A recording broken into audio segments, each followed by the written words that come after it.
You're listening to the Level Best Network. This is the INTERCOT Insider Live, episode number 110.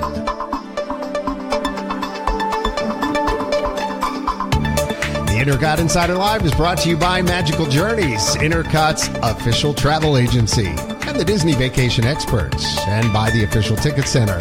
For tickets to your favorite Central Florida theme parks and attractions at discounted rates. And we are back at it again with my buddy from Philippa, Ian Mitchell. Philippa, hey John. Hey, what's happening? Hey, just for the record, you did not put mayonnaise on a cheesesteak. Yeah, seriously. It is cheese and whiz. Nothing And more. steak. Correct. And steak, of course, and a roll. Sure. You can get it whiz with or whiz without. Yeah, some people like a little onion. A little onion on it, but that's acceptable. That's about as far as we go on that. There's no mayo. No, there's definitely no mayo. No, okay. From the nation of Canada, represented by Carolyn, half of Canada. Hello. The city of New York, where I just was, represented by Justin. Hello, it's an honor and a privilege to be here with you fine people tonight. From a corral far, far away. Yes. Yes. I'm And I'm not sure. Lately, he might be representing California, given how much time he was out there. Jason, you know him, you love him as Hi. Figment. Yep. Yes. It's back from Disneyland. Back. And about 1 million pictures on the INTERCOT social media feed. So if you missed them, go check them out. Jason did some fine work. Was very punny. Yes. Popping yes, he my was very peas punny. into the Very, microphone. very punny. Punny? Yes. Go read his show notes from the last show as well. You'll enjoy those. Yeah. Quite. Especially all the double entendres. Really? Are we going to start with that again? Right off the top. Right, great. I told you tonight I'm going triple entendre. All right. You're doubling down on the double. Well, no, and if I going doubled down, for- then it would be a quadruple. entendre. Quadruple. That's right. I'll save that for next show. All right. We'll look forward Let's to that. move on. Awesome. All right. move on. Yeah, moving on. Big news. Wait, hold on. Let me get this in here. Wait. Hold. This just in. Yes. Monorails. Fleets of monorails. More news. Fleet. There ain't nothing in the world like a genuine bone. Fleets of monorail. What I say? Did she just use? She used the echo. Let's see. Carolyn's got echo got on a her new microphone. toy. New She's toys. pleased as pink with herself right now. Awesome. At least this pink. Is that a thing? I don't even know. I don't know. I was combining that's two right. things, and I don't think that's what came you out. meant to say. Don't. No, that's what I meant to say. It's just, Pleased as punch. Punch would be the. I suppose the punch could be pink. well, she's very pink right now. If you can see her, she's very pink. Mm-hmm. So, according to Bob Gurr, an 86-year-old Disney legend, Bob Gurr, who Not to is be confused with Bob Dole. not to be confused Well, with Bob Iger. Bob Dole or Bob Iger, who was hired by Walt Disney World in the 1950s. He appeared to confirm recent rumors during a question and answer session at the end of a panel discussion near Orlando on April 28th. Oh, Of it's her course. wedding anniversary. About the new trains being, of course, Disney later indicated there are no immediate plans for new trains. So, It's not gonna happen. Come out later that we were talking about. yeah. Some Yeah. company said, "Oh yeah, we got the thingies being built."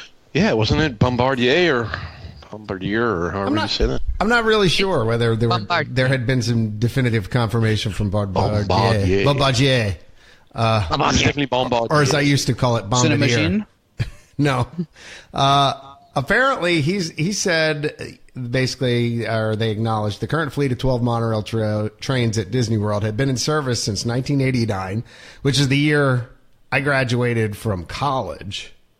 I mean, You're old. yeah, I am old. Bob is quoted as saying, "I call this duct tape monorail." Bob is correct. my friend. Bob said, when you get up in years, you find a lot of duct tape stuck on yourself to keep you running.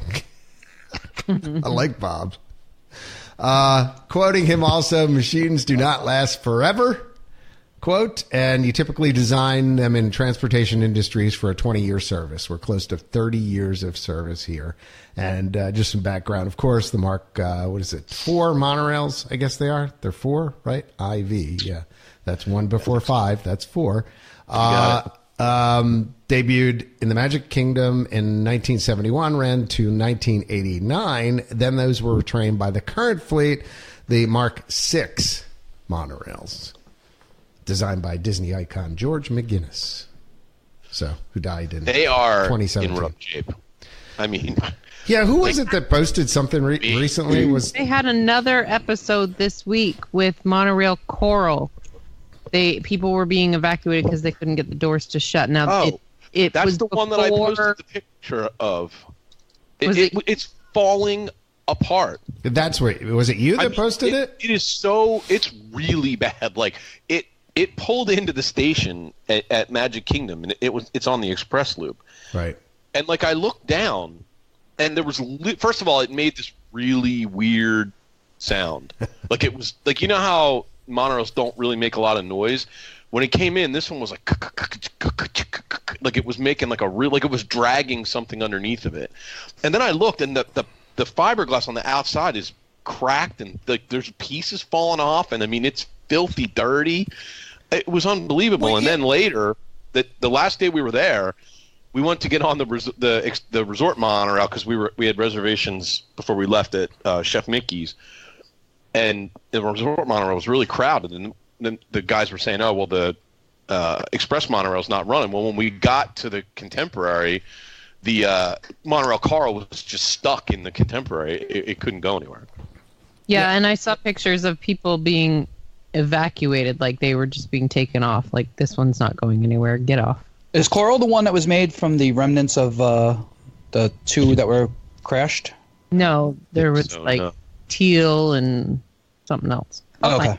I think Coral's been around for a little while, but the thing that I just don't understand, like, it used to be that when they went in at night, I thought they cleaned them off and stuff. Like, do they not have a monorail car wash back there or something? Or you posted that picture and it did. It looked filthy on the outside. It looked like basically to give you a visual.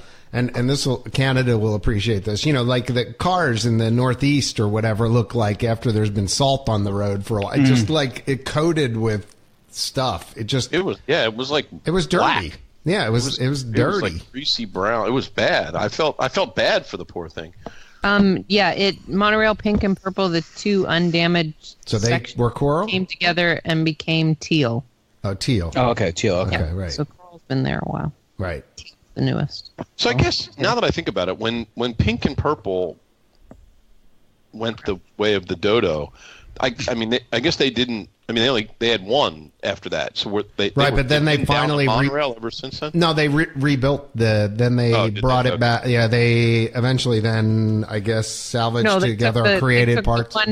The one end of one and the one end of the other, merged those together, and it became teal. They did, but then but then they've brought. If you look at the history, we went over this on another podcast. That they brought the fleet back to the original number by repairing it later on. The one came online quickly by doing exactly what you said, and then I swear that if you look at the history, Jason probably should know this, but he's not commenting here.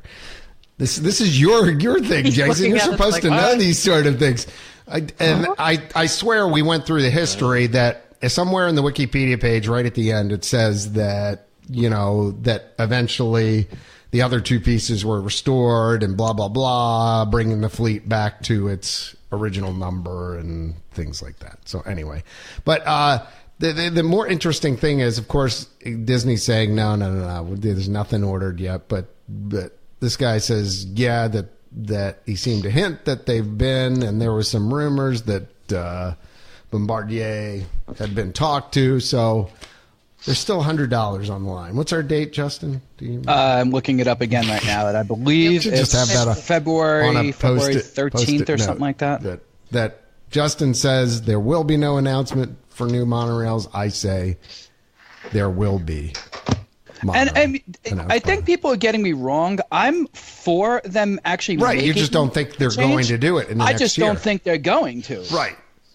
Because I think they have so much money and so much energy tied up with other stuff, other projects, the Skyliner, the whatever else. You know what? Here's my thing. Skyliner and everything. Skyliner should have never gone in before the monorails were replaced. But Skyliner is an innovative new mode of transportation, John. No, it's not. I know that because it says it on the sign. Okay, and again, just not to beat a dead horse, here's the bet I will make for $100. Disney will make no announcement of new trains 1 year from today, if no announcement, and the date will be February 11th, 2019. There you go. And I also have a second thing on this. I do believe they will fix what they currently have or make an announcement that they will scrap the monorail system. That's my. I have a bad feeling you're going to lose this bet around the D23 Expo. That's which is very possible. And like I said, I'm all for it. I would gladly pay you $100 in pennies. How heavy is that? Does anyone know? Today. Anyway, so. How much does 100? Wow, that was a bad joke. Wow, I thought someone would laugh at it. Jason has something to say. Yeah, so Monorail Peach was the one they added from the undamaged monorail purple cars and new and brand new end cars that they did order. Yep. So they did. So they did order a new car. Right. Yes. But they didn't replace the fleet. Either that or they were spares or something. Because now, didn't you say that the fleet came on in '89, but didn't we have something that the last one, they started changing them in '89, and then the last one came on in '91 or something? Completing the modernization of the Walt Disney World monorail system, which used to be part of the Epcot line. Did they finally get rid of that? Yeah, I don't think that's on there anymore. I don't think they talk about it. It's been a long time since I've ridden the Epcot monorail, so I usually ride it just to ride it. I do too, but lately we just haven't had time. Yeah. So I guess we'll see in that. But so that's a good segue though to the next will it happen question. To the next. This just in. What was the next question? What were you going to do? Were you going to go where I thought you were going to go, or were you going somewhere else? Yeah, breaking news about the poor Maleficent dragon. Right, that was where. Okay, that's where I thought you were going. Hold on. Right. Yes. Wow, a lot of things in. This just in. Step aside. Just see here. People don't look. Children, hide your eyes. Move along. Hide your eyes, kids. Don't look at what's happening on Main Street. It's supposed to shoot fire. What? So what? Jason, what happened? Do we know what happened? The head spontaneously combusted. I don't know. Of a parade float. Yeah, the only thing I saw is they thought maybe one of the hoses leaked, came loose or something, and leaked some fuel. But no, I don't think Disney's ever going to officially state what occurred that led to that incident. So they never officially released what happened. So we need to kind of explain what happened, really, because we didn't explain it very well. So the head of the Maleficent Dragon float and the Festival of Fantasy parade basically erupted into flames, not just coming out of its mouth. Right, its head was on fire. It caught fire. Right. The whole head area in between Liberty Square and right by the Christmas shop. Yeah, so that was more than the head, I think, itself burning. I think that was the fuel line actually combusted. Because I would have to imagine they built the head out of somewhat inflammable material. You would think, right? Like aluminum or something. But it was even dripping fuel, and then the fire that was like the liquid that was dripping was catching fire. It looked like drippy fire, and then the ground had like a puddle that was on fire. Drippy shots. Carolyn, remember? Carolyn, remember back in what was that for the marathon weekend with that insane crowd, and you got concerned with your family and everything. Yeah. Now imagine this happening that day. Yeah. No. So you've got a flaming dragon and the insane crowds. Yeah. Well, if you watch the videos that are easily found, just Google them of the Maleficent dragon on fire. People were like right up close to it. Like I like the fact that so many people were standing video. there shooting video of it. Right. Well, I would have been like, that thing could explode like a car engine. Flaming fuel tank in front of me and my children. Like, let me shoot video. Oh. And then some poor saintly person, a cast member, is taking a fire extinguisher and like shooting like the thing somebody called it was just getting like the little end of the spray, so it wasn't doing a dang thing. Does anybody know how they finally, because then I saw them, like the parade kept going and somebody posted a picture of like sad dragon and he's the head's just bent over, it's like walking slowly. Melted. I don't know. I would assume the Reedy Creek Fire Department made it there fairly quickly. I know they called the fire department, but I didn't think, at least from nothing that I read, I did not think that the fire department was required to put it out, because to Carolyn's point, the parade continued. Yeah. If I had to guess, I would guess they just turned off the fuel supply and it. Well, that begs the question. So, is it remote controlled or is it driver controlled like it used to be? Right. Well, there's a driver in there. Yeah, there's a driver. Because he's like not down the neck, almost into like the base part. Right. So that's where like the controller guy belly of the beast. Yes, he's in the belly. Yeah, don't worry. The rest of this isn't going to catch on fire. I'll just stay down here in the belly. It's no. Well, I was wondering about that when I watched it. I wonder if the guy got on fire. Why wouldn't you get out? He may not have. Yeah, why wouldn't you get out? I mean, if you're dripping he might fuel. not have known it was on fire, because he may not be able to see that. Yeah. But then, if the Reedy Creek Fire Department did show up, like what do they do? Come busting in from backstage and hook up to the outside of one of the buildings? Like, how do you fight fire in the middle of? Yeah. That's why I would have had right down the street with the big. In the lightning strike capital of the world, I think they probably have to have somebody standing by. Emergency plan for that. I would imagine if that had happened, there would be video of it. I'm sure if there was a fireman spraying water on a. I mean, they cleared out the area though before they got it out. I think that's why why we're not really sure. But when it was moving down the street, it wasn't flaming anymore. Right. Like, so it went out in between. Okay. Before it went back. Well, that's what I'm trying to understand. So it just somehow went out, and then they just kept driving it. What? But if they cut off the fuel, sorry. You have to finish the parade route because there's no gate or anything big enough in the square. Well, they were pretty close to the back anyway. I mean, they only had to go right down Frontierland, and that was it. So it wasn't like they were that far. I thought it goes from Frontierland towards Main Street. I thought it was going the other way. No, it goes that way. It goes I think if they turn I thought it went both ways. The oh my God, the fuel line off. Once they turn that off, whatever that cast member, I mean, I didn't see the video with the fire extinguisher. Once you have the fuel source turned off, they should be able to put it out with a fire extinguisher fairly easily. Right. I mean, it's just, you just especially have to... if, to Jason's point, it wasn't actually on fire. If it was just the fuel that was burning and there was nothing else that was, I mean, once you shut the fuel off, it should then just extinguish. Right. You just put out what's actually actively on fire at that point. Yeah. So, which would just be the fuel. Quite a disturbing sight if you're a kid. I mean, it's already scary enough that the fire's coming out of the dragon's mouth, and then all of a sudden its head is a giant flame ball. So, no nightmares there. So thinks that the dragon will come back in full form with flames. Who thinks the dragon will never come back, and who thinks the dragon will come back with just rolling on by and not flames? Are we voting? No, I think. Yeah. Okay. Tell me your vote. Voting. But okay, give us the choice. How many? Say what? Which? I would say he's going to come back, but not blowing flames. It'll just be rolling on by and like looking around. But I think they'll bring it back eventually. It's not for now, but I think back fully functional, flame and everything. That's optimistic. I think we'll never see it again.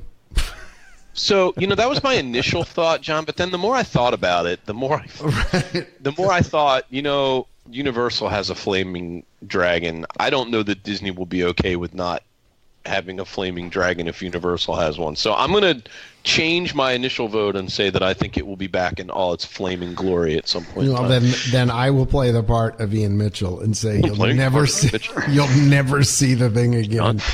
The part of Ian Mitchell is being played by John Yaglenski. I think we'll be back, but no longer breathing fire. I think Disney's insurance adjusters will get involved and say no more fire in parades. You know what I was thinking? What was that, Ian? The fire.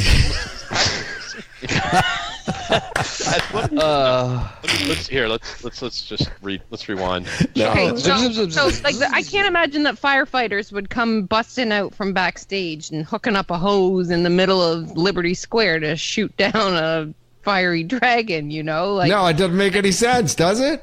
You picture a little fire truck coming up, like a tiny fire truck and a bunch of clowns coming. Fire truck up. You know the one that they drive the people back and forth on? Maybe they use that one. That's true. They could do that. Get the horses out and draw the fire truck out. Have a bucket brigade. It was in Liberty Square. Yeah, maybe they did a bucket brigade. Now, since they don't have bathrooms in Liberty Square, do they still have water connections? They have bathrooms. You got to have. No, they don't. Well, no, but there would be bathrooms located. Why hook up? Yeah, there would be. There is actually a thing that to ensure the sanctity of the time period. There are no working bathrooms in Liberty Square. If you go up into Columbia Harbor House, there's bathrooms. No, it's all the way over. If you actually mapped it out, it would actually cross over into the Fantasyland side. There is no working bathrooms in Liberty Square. Liberty Tree Tavern has bathrooms. But they're actually upstairs in the. They're upstairs. You can hear one now. I learned it on one of the tours that I went on that there is no.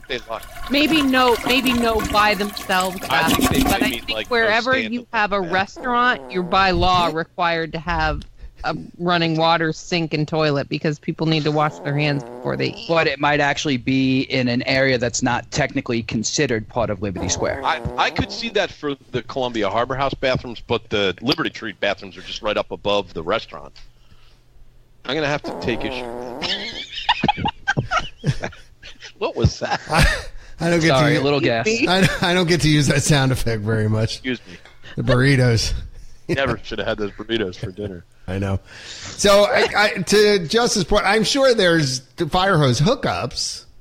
Oh yeah, there's got to be. Yeah, those little Y things. Yeah. Somewhere they may be hidden. Imagine like a group of firefighters come busting out, carrying these hoses and like hooking up and step like aside. The Keystone Cops, I know. Yeah, exactly. They can hook up to the rivers of America. Ooh, pump the E. coli all in this place. Yeah, they would come out.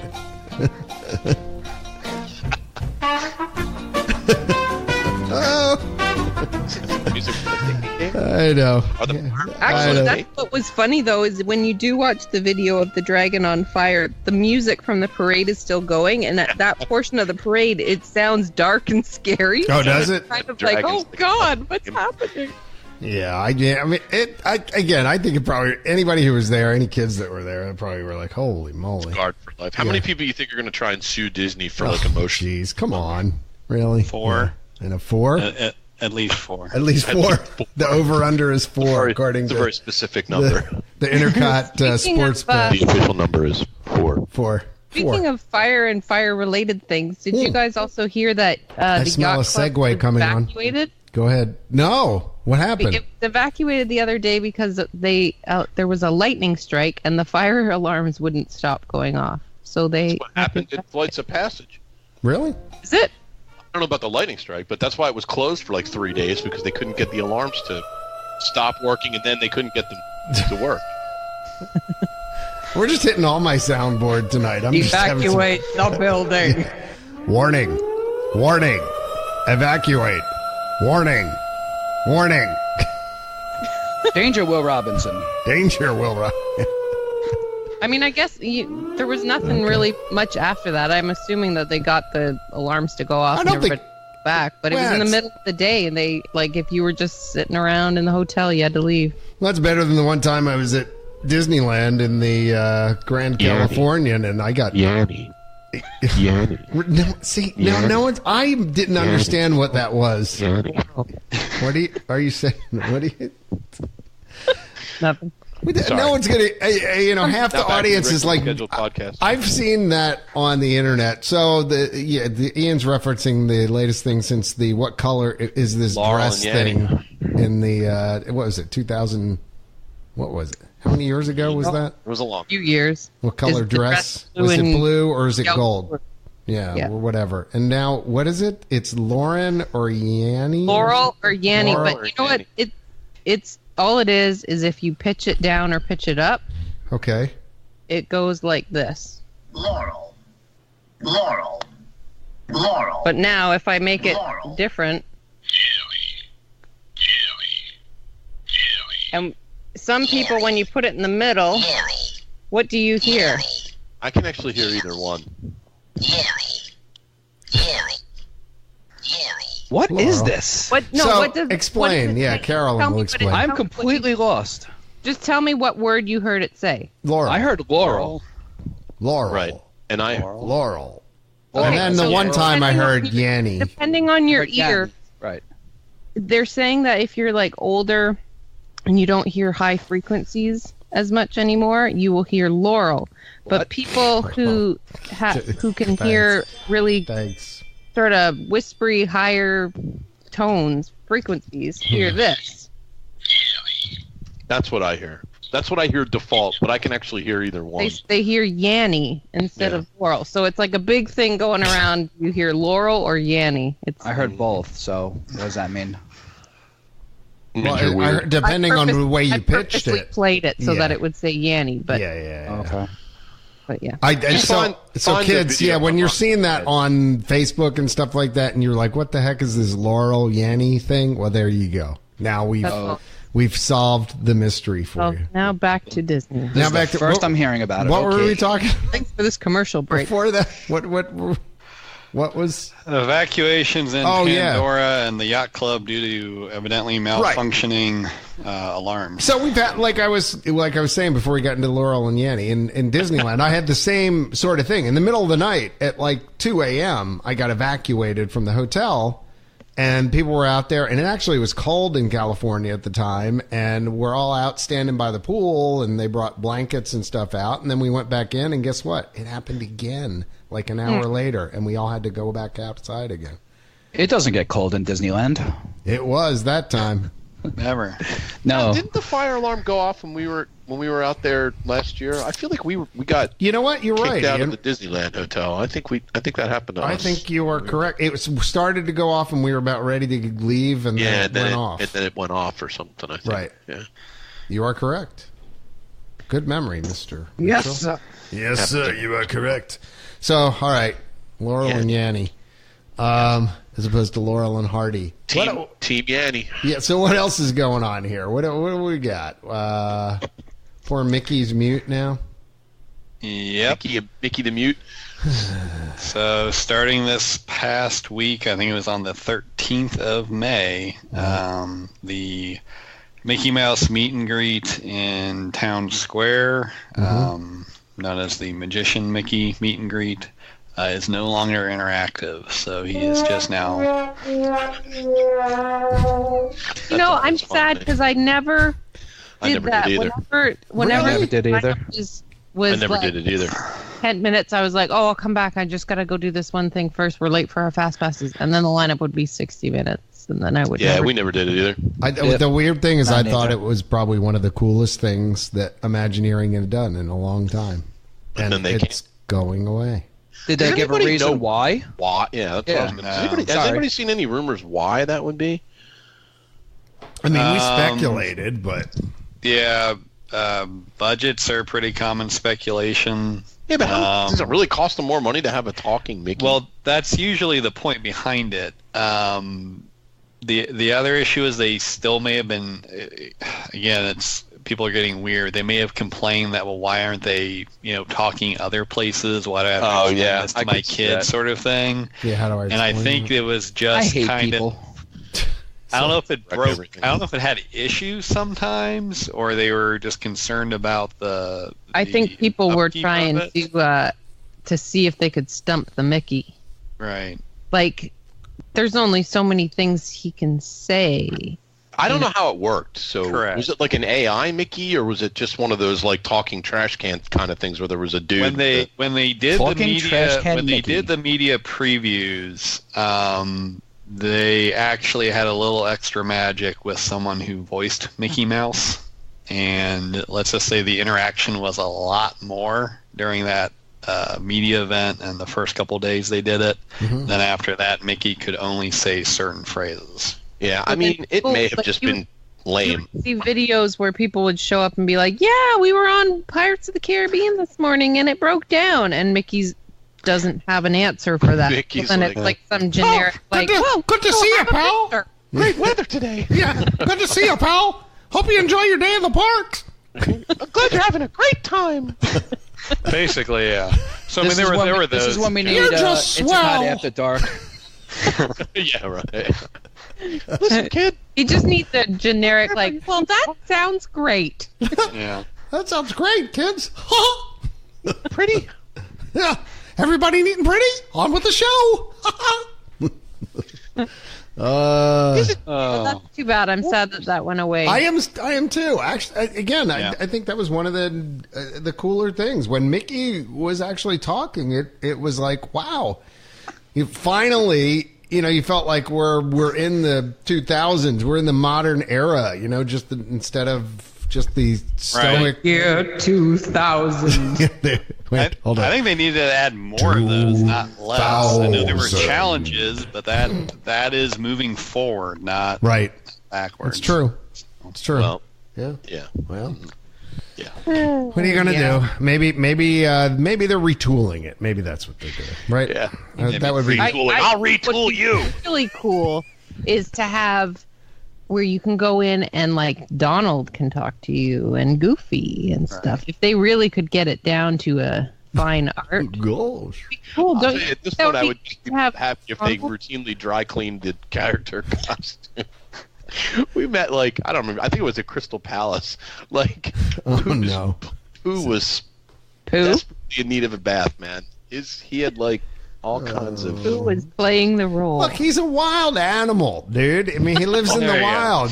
Probably got fleas and He dysentery. lives in a tree. He lives Right, in a. honey What do you tree? expect? Have you ever smelled a tree? I mean, Yeah, the smell of trees actually. Every day I walk up and just stick my nose at it. right. So that's what I'm saying. Don't worry about it. Don't pick Well- on Pooh. Speaking of other things getting quieter, Yep. a Wait. few guests started to notice this past week that there seemed to be less antics at the now less ironically named Whispering Canyon Cafe. No fun, There kids. he is Down with the quietly. punny stuff. The no again. fun police Yeah. are here. Yeah. So a couple people inquired to that, and a few guests started to report the same. So we're towing the same line from corporate. So the official Walt Disney World guest communication statement is: Whispering Canyon Cafe is Wait still for a it. rootin' tootin' good time for the whole family with plenty of antics. However, You will notice that we've asked our cast members to turn down the volume a bit to be more considerate to all of our guests at Disney's Wilderness Lodge. Really? Was So- it that loud? Well, evidently there were complaints. Yeah, I read someone's comment on It is somewhere. on the lobby. I mean, it is right off the lobby, so it could have been guests in the lobby complaining. Well, there's also guest rooms there. There's I mean, there are rooms guest right rooms above right it. above. Yeah, and it's in That's what I read. That open air. people in the guest rooms So- right above were complaining that it was too much noise, and they spent all this money for a trip and everything, and wah wah wah wah wah. So What there will happens still is when you be keep raising the antics. prices every year, people get expectations. Hence, we can't use cowbells on the boardwalk anymore during Run Disney events because people. So does this mean that they don't do the catch-up thing anymore? That was the first thing the guests noticed, yes. It seems like they won't be doing the catch-up run anymore due to the... I mean, they could just not yell. They could do the catch-up but not yell about it. Right. Well, okay, maybe people don't know what you're talking about. If you wanted ketchup, especially if you were a newbie at the restaurant and your little kid says, "Yeah, I want ketchup," then you say to the waitress, "Oh, excuse me, my son would like some ketchup, please." And the waitress would go, "Somebody here needs ketchup." And then Who's got ketchup?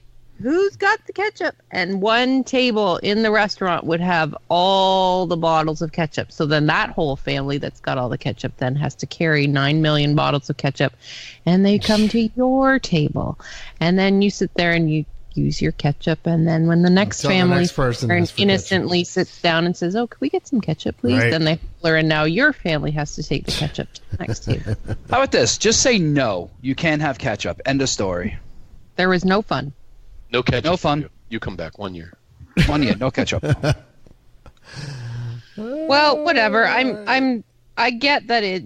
They kind of stuck a Chuck E. Cheese right into the middle of the the hotel lobby. That's one way of putting it. Sure. But yeah, if it was just people being like, "Oh, I just wanted a quiet night out at a dinner," well, then choose. It goes somewhere else. But yeah, Right. but if it is, you know what? I mean, there is a certain amount of truth to it. Like if it's like 10 or 11 o'clock, or what time is the thing open till though?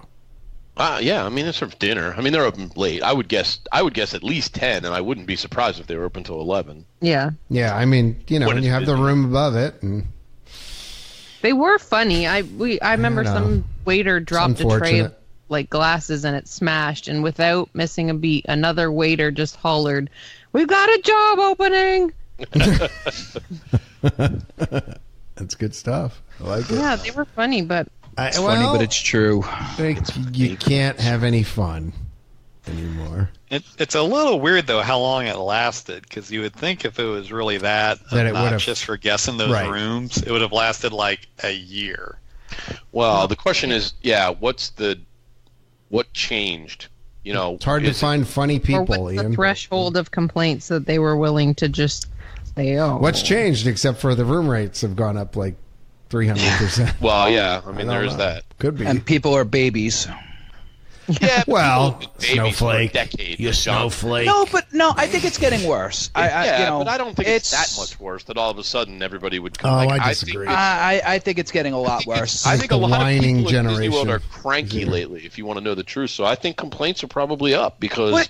the prices are way up and the crowds are way up. And Ian, you're cranky. We've all established that. yeah, but I'd never complain about whispering. Exactly. Hey, You see, because you're cranky. But you're you not never a stayed baby. above it either. Yeah, I did a bunch of times. Right above it? Yeah, Huh. I had a room right around right. If you go up to that first level of rooms, we were right in the middle, like almost the entrance. No, I think there is a kind of it's an entitlement thing. It's Yes. you're paying more. You feel like you're entitled to this or you're entitled to that, and I think there is more of that now than there used to be. But maybe that's just perception. Maybe that's just old guy perception. No, I think you're right, but I just think I saw it think at the airport. A guy getting on the airplane today that raised his stink. airplanes are a great place to But you find. would think it would be the old people. It's not the old people complaining. It's the younger people complaining about this. No, stuff. but think of it this way: All those if you young were people. staying at All Star Movies Right.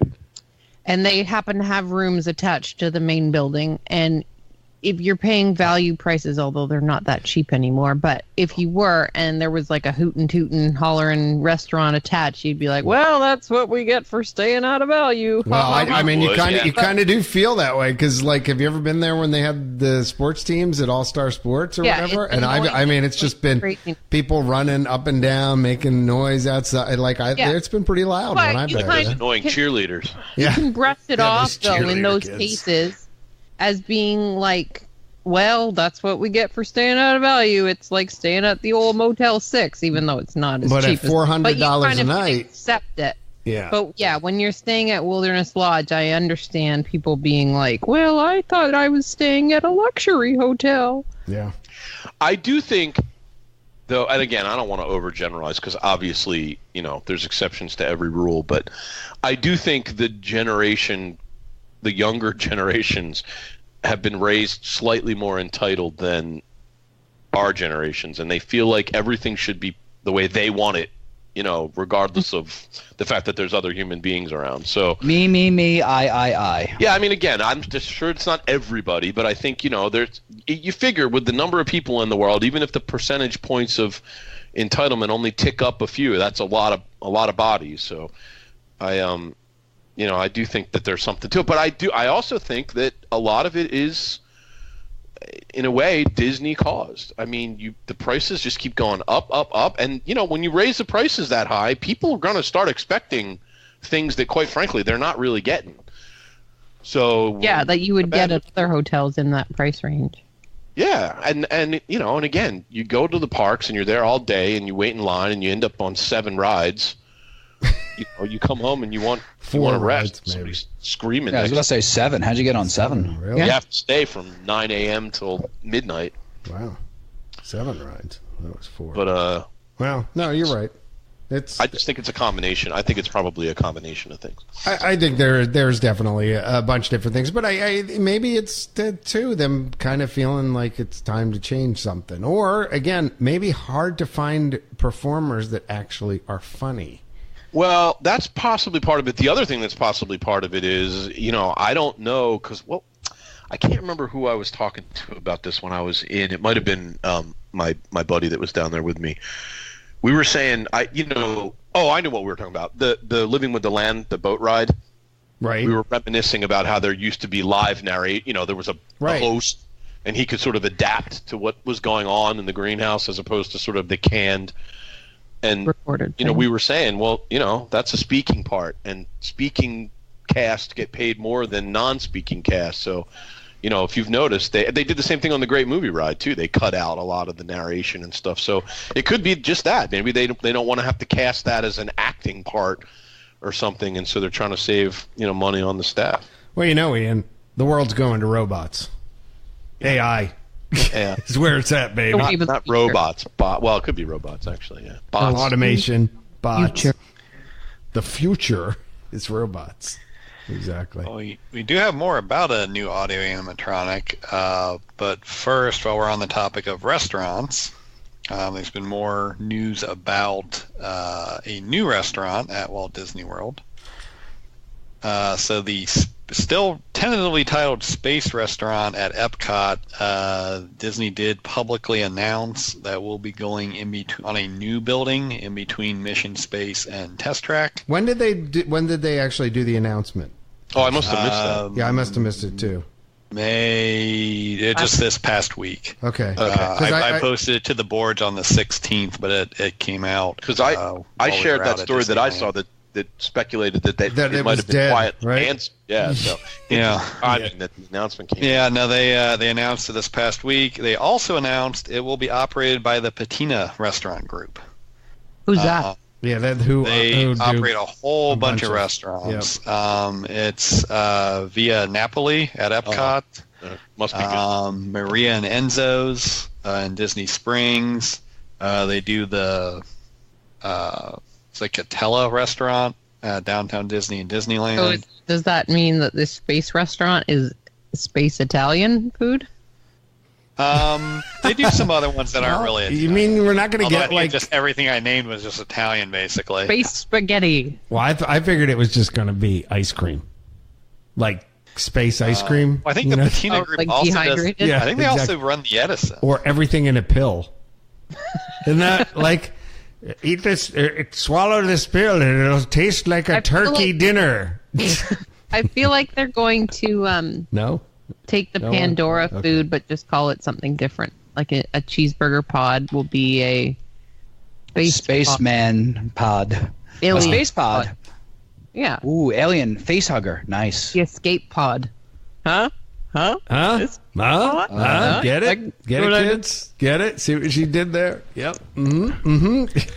Yes, indeedy. Yes. Yeah, we see it. Space pod. Space balls. So it is indeed coming, huh? Yeah, let's see. So what else do they? They also run the Brasserie 8.5, which is a French-style restaurant on Fifth Avenue in New York. They got a lot of stuff in New York. Right. The Sea Grill. It's at Rockefeller Center. Could have gone there. It was just Naples 45. Really? Yeah, that's also in New York. Huh. So this is a lot of stuff in New York. It's going to probably be a fancier place then. It's not going to be cheap. Sit down. It's not a quick service. It ain't going to be hamburgers. Yeah, they do. It ain't going to be chicken nuggets and fries. They do the Edison. They do Via Napoli. We already mentioned. Do they do that the Tutto Italia at the Boardwalk? Tutto Italia's in it. Not Boardwalk. Yeah, I'm sorry. I saw that on here too. Yeah. What's the one that's on the Boardwalk? Yeah, I don't know the name of that one, but I know the one you mean. That's supposed to be very good. I haven't tried the one with the Rapunzel breakfast. Yes, we ate there once for dinner a couple of years ago. About 2 years ago, it was very, very good. And we're actually doing the breakfast, the Bon Voyage breakfast they call it now. We're doing that in September. So. They do the Naples restaurant. Is it Trattoria Al Forno? Is that what it is? Yes, that's it. Yeah. That's no, they are not that one. Okay. Their website. So with this new space restaurant, the walls are supposed to look like you're looking out of a big space station out into outer space, and maybe like a guy will float by. Right, and I'm sure you'll hear an obligatory. Have they said anything else that will be happening there? Is that the only shtick? No, really, that comes in and starts blasting at you. Yeah, that's only been confirmed in the concept art mostly. They've said it'll have views of space, but that's about all they've said. So what that does rule out, though, and open up more questions, is what's happening with Wonders of Life. Yeah, because they are renovating it outside and inside. So there was some speculation because of the dome shape already. Would that be the new space restaurant? But it's actually going to be on the other side of Mission Space in a brand new building that they have New announced. and improved festival center. There's not much land there. I'm just thinking. Oh, it's just it'll just be a standalone restaurant. So yeah, I'm I guess trying they to don't need picture that too how big, trying to picture how they would fit it in there too, because Test Track's like right there. Yeah, but maybe it's kind of back a bit. Like behind, you think? Yeah, maybe. Yeah, in between, but back a bit. I wonder because Universe of Energy / Guardians of the Galaxy is on that side of Epcot too. If you're sitting in the restaurant, maybe you'll see Star-Lord's ship go shooting past or something. As a little tie-in. I doubt they'll tie it in, because I think if they were going to, they would have announced that it's going to be a Guardians of the Galaxy theme. No, just have like a little Easter egg thing.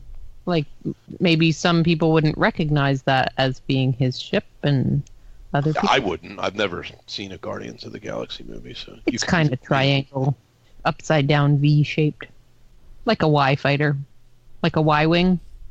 No, a Y wing. You know that, like this, like the letter A without the cross piece. Anyway, we're making the letter Y here for not a video podcast. Yeah, this is not. I'm looking at a Google Earth view and there is not much land there. I mean, if it's back a little bit, it's got to be back. It has to be like a restaurant. It doesn't have to be huge. No, I know, but there's a clump of trees and.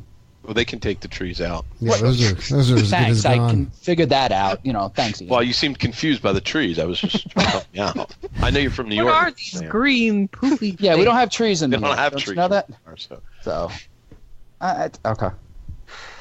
I mean, you could slap like a Pizza Hut size restaurant back there, I'm sure. I mean, there is not a lot of space. I think it's going to be a lot of pizza. Yeah, I mean, if you look, Jason, I'd be happy with a pizza. You know what? I think they ought to put a restaurant in kind of the middle loop where a test track goes around. Not actually. When it goes out and around, put something right in the center of that. That's the GM lounge. There's a lounge in there. No. You're missing. Are you talking the loop? Sorry, Ian, I didn't mean to interrupt you there, but where the ride goes outside, the doors are like it opens and then it goes out and it takes a loop. There's a circle that it goes around, and I think right in the middle there should be a restaurant. And you should be able to look out on the track like at the cars going by. Now, when you're on test track at the GM test center, you're going to look over and there's going to be a giant space restaurant next to you. Boy, they don't really worry about sight lines. Make a different restaurant. Test track the restaurant. No, but that's where it's going to be, is what I'm saying, Carolyn. If you look on Google Maps, I mean, the land that we're talking about is directly where you go back into, out of and go back into the building. Just paint it blue. It'll blend in with the sky. Gray, something. Like they did with Tower of Terror, so that the Soarin' building. Yeah, it fades into the background then, that way. It'll be fun. Green. No sightlines. Okay. Yeah, been to, just a quick note, been to California Adventure, they do not care about sightlines anymore. No, definitely not. That's a gripe for maybe later. They don't really care about them. I mean, Magic Kingdom, they don't care about them either. You can see, now that they redid Main Street, that whole castle area, you're in Tomorrowland. You can see right over to Main Street, no problem. And you can see Rapunzel Tower from Liberty's. I mean, sightlines. No more balloon tests. Yeah, definitely no balloon tests. They're still doing them, they just don't care anymore. Yeah, they go, yeah, that's going to jack up that view. Oh, well. That's what I was saying with the Skyliner, John. Right. Yeah, it's going to screw up the view of everything, pretty much. Certainly going to screw up the view of the France Pavilion, because it literally runs directly behind. So do they have the cable car type thingies, gondolas in France? Not that I'm aware of. Okay, just checking. There, I thought I'd gone. If they do, they'll be gigantic gondolas. Right. Relative size. Relative size of the buildings. Yes. But not. Oh my God! There's giant gondolas. What is that? Running into the Eiffel Tower. Although I will say, if you do look at the concept art for the new Ratatouille area, it looks like they might be rebuilding the Eiffel Tower as part of that rebuild. Oh, really? Well, so that's maybe. a very good point. Maybe the show building will be between. That might be why it's okay. Maybe the show. Although I don't. Now that you mention that, I'm wondering where they're going to put that thing, because the Skyliners go. I mean, if you look. Right. And on Google Maps. You look on Google Maps. I mean, the line for the Skyliner comes in right at International Gateway. Right, it does. I mean, it literally will pass directly over the boat dock. Yes, in fact, will. I was wondering if they were going to have to get rid of that boat dock or move it maybe to the other side. No, they're flying over top of that. It's not a problem. And I wonder where they're going to put that show building. No, but to Jason's point, could you imagine, the scale of those, if you could actually see them and see the Eiffel Tower simultaneously, how that's going to mess. Yes. It's going to mess with your mind. Got my mind on my money and my money on my mind. It'll kind of be like the Beast Tower in the Magic Kingdom then. Carolyn's trying to manage the delicate flow. I never liked that. Yeah. All right, I never liked it either, so... Yes. One quick note, since we did mention robots and AI in the future. The future. Also, maybe about 2 weeks ago. Future.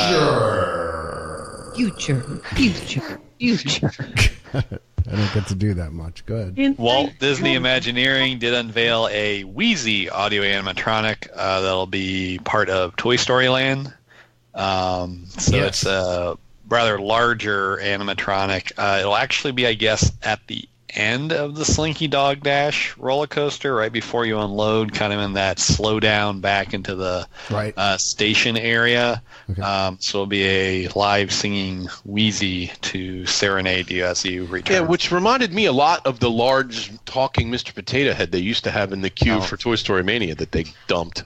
I've actually heard that it's built on the same frame as Mr. Potato Head. And that wouldn't. His movements are very similar. I wonder why they got rid of it. They do bizarre things. It was there and they killed it. Stopped working, right? Or didn't? No, they had to take it out when they. No, they had to take it out when they redid the queues. Oh, okay. It'll probably go back in when they redo. So maybe it'll be in the new queue. Reopened. Yeah, who knows? Well, speaking of which, speaking of what, Jason?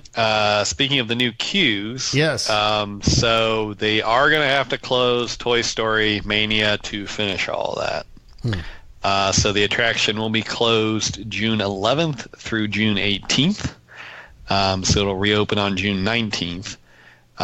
So that kind of also gives some indication of when soft openings might be, because they probably won't be before that. And they probably wouldn't be after the media event. So the soft opening possibility, if they have them, could be between June 19th and June 27th would be the dates. Well, then we'll get up one more ride when that opens again, because they desperately need it. All right. Carolyn, you were saying we have questions and stuff to get to? Yeah, guys, we have quite a few little questions and comments, and y'all can play along at home too. Okay. All right. Okay, I'm going to dive in here. Usually, before we record, by the way, we put a thing on Facebook and Instagram and stuff to say, hey, do you have any questions or comments? Maybe we will talk about it. Right. So, here is Eric Hall. Eric? He says, Hello, Eric. Thanks for listening. Okay, so he says he is doing WDW on his own in July. Any tips on trips for one? Who here has done a trip by themselves? Well, I've never done a whole trip by myself, but I've been alone for, parts of I've done tons. Yep. And what's your best tip? Give me one tip, you two. Conferences and stuff like that. Well, in July? Oof. Well, Yeah. First of all, stay inside.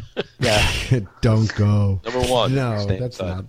not what it is. It is ridiculously hot in the summer there, so get ready to go from one air conditioning building dash to the next one. Right. Bring a but cooling towel. that's not a people watching. Enjoy it. Grab a Mickey bar, grab a Dole Whip, grab in Epcot a fine adult beverage if you're of legal age, margarita, something.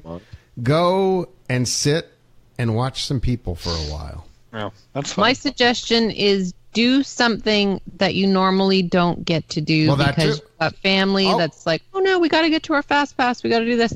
The last time I went by myself, I said, you know what? I'm going to stand here until that little ding-a-ling honk car comes down Main Street because I want to ride on it, and I never get to. So I took the little trolley up. My advice would be the same. Don't make any plans. Because when you have your family, you have we got to get on this and we got to get on that, and we have to eat here, we got to meet these characters. When you're by yourself, you don't have that pressure. Do like an old school Disney vacation. Just go and do whatever you feel like doing the day that you wake up. I'm going to go to Magic Kingdom, and I'm going to ride the double-decker bus, Yeah. I'm going to go on the train, which my kids will never let me go on because they think it's boring. Or I'm going to ride Space Mountain that my kids will go on. And to try to get a fast pass for one might be easier also. I've never eaten at that Cheshire Cat Cafe. I'm going to go there and just pick something off the menu that I've never had before. Something like that. That's what I would suggest. I will say for dining, try to do probably more table service. That can be a little bit easier on a solo trip to have that, because sometimes with the counter service, it's harder by yourself to go get your food and go squeeze in somewhere sometimes. So I've tended to do that on more solo trips and just sit and eat and relax your meal and then go on. Now, see, that's kind of funny because originally I was the opposite. I never would, because I always felt very self-conscious, like sitting by myself in I was like, boy, people are going to think I'm weird. It's like Disney World, and I'm an adult eating. No one thinks you're weird, Ian. Protecting their kids from me and everything. But then I did it, and it didn't bother me at all. And I was like, what an idiot. Why did I not do that? So now I do the same thing. I make sure I go to table service, because counter service by yourself is a nightmare. Yeah. And you know what? Make friends. While you're there, make friends with people. Be friendly. Talk to cast members. Talk to cast members too. I agree with. Yeah, absolutely. Because my family gets embarrassed when I talk to people, and I like to. So, I would say one other thing: do a tour. Yeah, like that's the kind of thing that you don't get to do when you're. Yeah, that's a good suggestion. Like a behind the scenes kind of thing, or do the Keys to the Kingdom tour or the Backstage Magic tour. They're really fun. I mean, I'd like to sit around and find. You'd be amazed. You'll find other solo travelers. They'll sort of they sort of seek each other out, and you may find yourself sitting in Epcot watching the fountain show, and you'll start talking to some guy who's also there by himself, and you might have a good 20-minute conversation about this and that. So, but mostly I would just say play it by ear and plan on doing a lot of stuff that you've never done before. We have another kind of similar question, but from Julie Hetrick. Hello, Julie. She says she wants survival tips for a summer trip to the world. I have many, many visits, however, never in midsummer. Would welcome any helpful advice from the pros. Wear something flimsy. Yeah. This is not the time to dress fancy. Right. You are to want my point exactly. One t-shirt, not like a tank top and a t-shirt, because I know us girls do that sometimes. Right. And don't shower in the morning. You're going to put your hair in a ponytail that morning. get disgusting sweaty the second you step out of your hotel, and then at nighttime have a nice refreshing shower. You'll feel so nice, and then the next morning just get up, put in the ponytail, and away you go, because you're going to be disgusting all the time. Don't even wear makeup. It's going to be melting down your face. And wear deodorant. Yes, please. Definitely wear deodorant. Extra double up. Yeah. In fact, bring the deodorant with you in your bag, like, because you're going to need it later. I think for me, make sure you drink a lot of water. Yes. Because you would be amazed at how fast you can get dehydrated when it's like 99 degrees and super humid out. I have been there when it's 111, and that's not unheard of. You are going to probably want to buy, while you're in the park, one of those little spritzer fans, because they're heavenly, but you can buy them cheaper at like Target and stuff before you go. Yeah. Expensive. Yes. Absolutely. But they are heavenly, and you appreciate it when some little kid is spraying you in the queue. You will just thank that child, even though normally you probably would hate that kid. You're going to love that kid. And she was going with her family, by the way?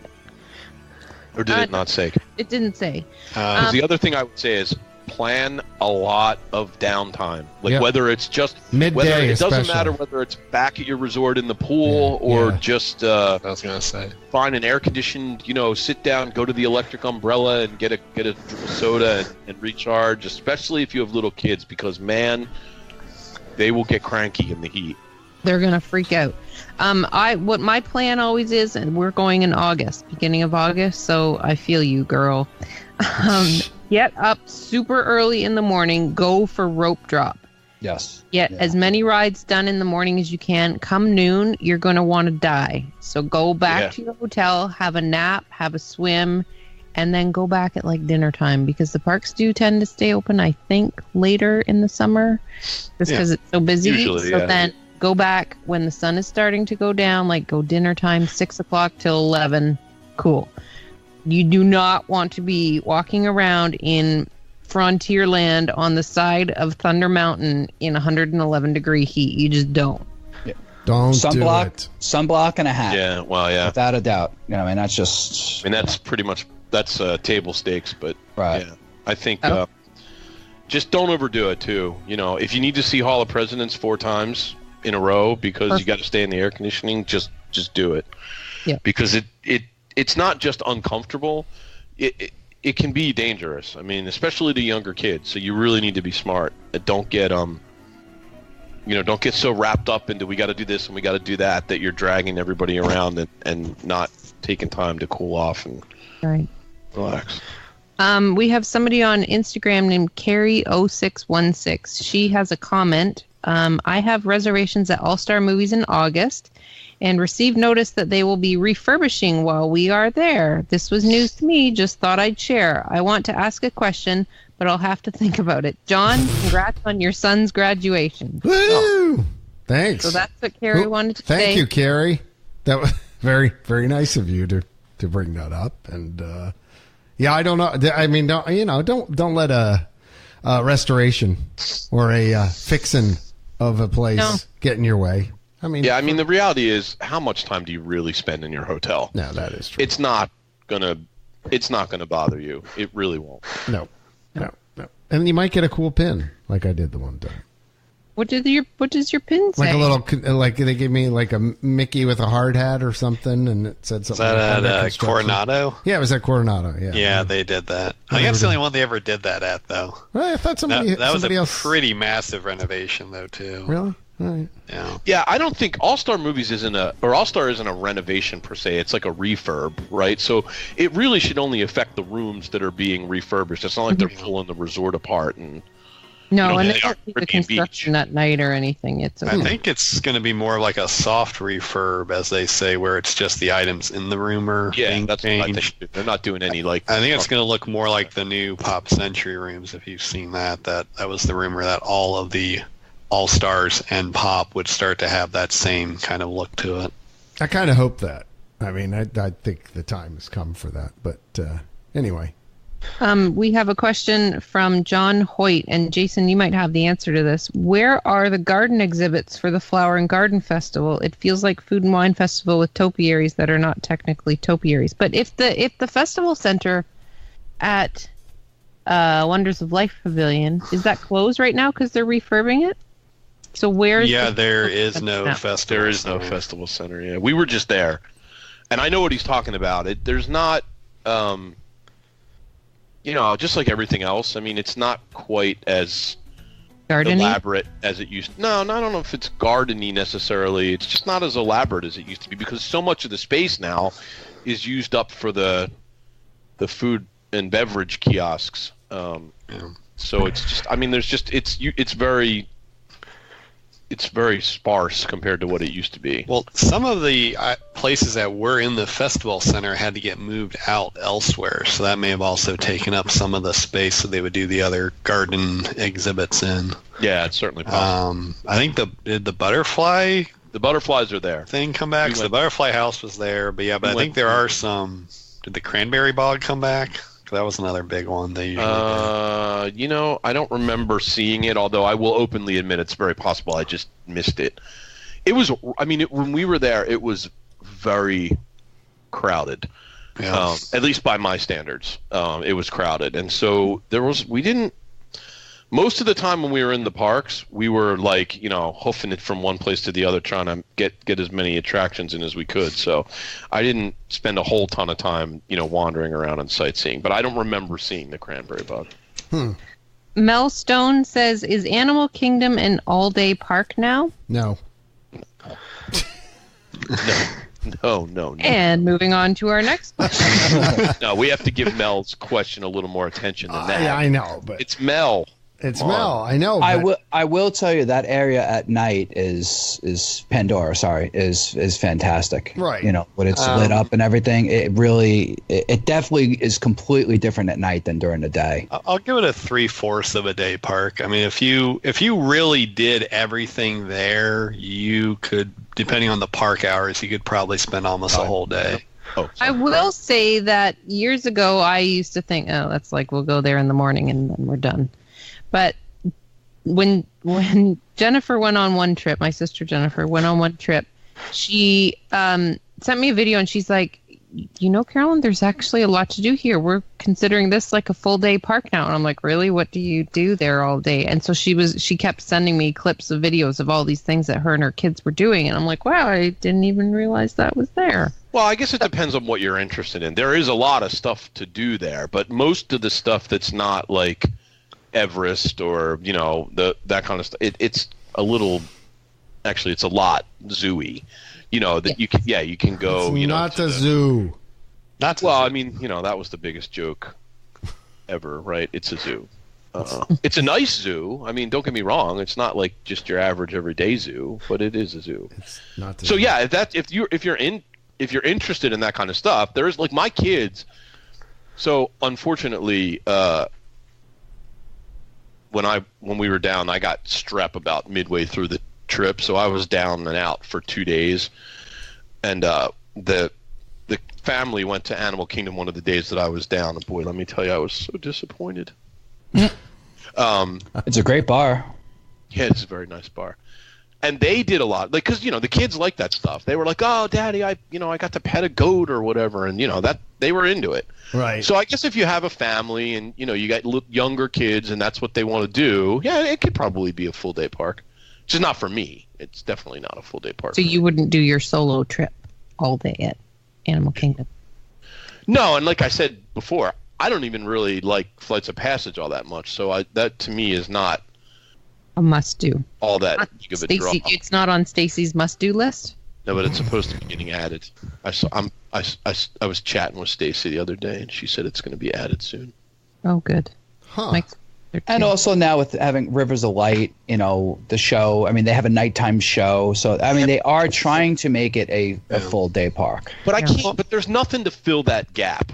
Like that's the problem I would have. Like let's say that you really kind of are into it.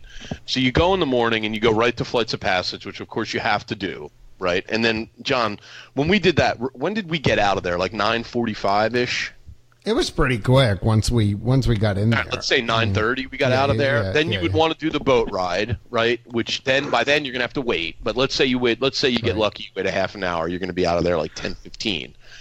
Then you're going to then you got to do the safari in Everest. Right. they're probably each going to take you, by the time all is said and done, close to 2 hours, probably a little bit more heavier on the. Say. Yeah. So now it's lunch. You're gonna go and eat your lunch. Right. You're gonna go to have a flame tree barbecue. At the flame tree grill. And you got 3 shows to see that you're gonna have to time out. Right. You have the new you have birds. Nemo, right. The new Wilderness Explorers one, and Lion King. At least 2 animal trails plus Rafiki's Planet Watch. It's tough to be a bug. Yeah. By the time you do all that, it's probably dinner time. That's fine.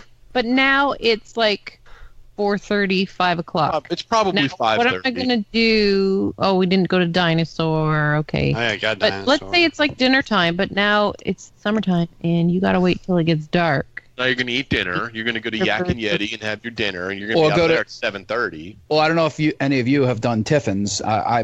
We love Tiffin's. Tiffin's is one of our favorite restaurants. Yeah, my family ate there actually, and they raved about it. I didn't make it because. Yeah, it was. I mean, it's really, really, really good food. Yeah, they love it. I highly recommend it. I mean, and that's a sit down place that's going to take you an hour and a half to 2 hours to eat. Because they don't do it, and it's not a quick, get out. They, pace it nicely, the meal, which is nice sometimes. Right. So now you're looking at like 7:30 probably by the time you get out of there, and then you got to go find a spot. So yeah, maybe you could do it in a whole day, but see, I wouldn't do any of that other stuff. No. Like to me, I would do Everest. I would do, I would do the safari. I would do Flights of Passage and the Navi River. But then after that. Well, there's the train to Planet Watch also. Yeah, that's about as fun as watching paint. Yeah, I'm with Ian on that one. But it is something to do. It's just not. I don't go to Disney World for a zoo. Like I'm not disparaging it. I'm sure some people really enjoy it. It's just not my thing particularly. So I would not do any of that other stuff. I don't even really care all that much if I go on Dinosaur. I mean, it's okay. If somebody wants to go on it, I'll go on, and I'm not going to complain about it. But it's not like one of my favorite attractions. Okay, well, for our final question, it's a 2-part, and it's from Patty. Okay. Friend Patty. It's a 2-part. I'm going to ask each of you to answer this. The first part is, what's your favorite Disney-specific dessert? And Dole Whip is a given and doesn't count. So favorite dessert is the first question. Wait, it has to be Disney-specific, though. It can't just be like... Well, just let's say your favorite treat, dessert thing from anywhere on Disney property. Okay. Either coast or just one? Either coast is fine. And then your second question is, what ride can you go on over and over again? What's your record? For example, ours is TTA, and we've ridden it 11 times in a row without getting off. But let's not say like that you've gone full circle around and around and around. Let's just say, what is the ride that like this is the only ride you can ride all day? What's it going to be? So your dessert and your ride. Okay. First person is Justin. Okay, dessert. I'm going to be basic and just say Mickey Bar because that's just iconic. Yeah, I and like that. They're just so good. I mean, you just have to have one. Ride I could go on over and over and over again. Space Mountain. Really? You wouldn't get pukey? You wouldn't get pukey at the end of the day? No, I love Space Mountain, and I got to preference it. The Space Mountain in, well, actually, I if it's Hyperspace Mountain, I'm gonna pick. Go ahead. Well, if it's Hyperspace Mountain, I'm picking Disneyland. But if it's just regular Space Mountain, I'm picking Disney World. Okay. Okay. Really? I would pick Disneyland's no matter which one it was. Yeah, well, the whole thing I don't like about the Disneyland, not that I don't like. There's 0 drops. It's just turns. I mean, Disney World doesn't have drops. Well, it's got it has. a little. Yeah. Well, I mean, it's a little drop, But that's my pet peeve with Disneyland. Sticking to the question. Okay, the next one in the circle on my screen is Ian. Okay, so this is why I asked the question, because like my favorite, what I always order for dessert when I'm in Disney World, because I just pretty much get it for dessert everywhere I go, is creme brulee. I love creme brulee, but that feels like a cheat because it's not really a Disney.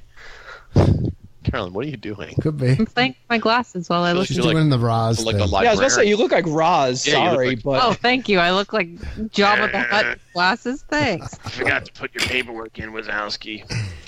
So I guess I mean I can't. That's pick okay. That's you order that when you're at Disney. That's an answer. No, you know what? I can give you one.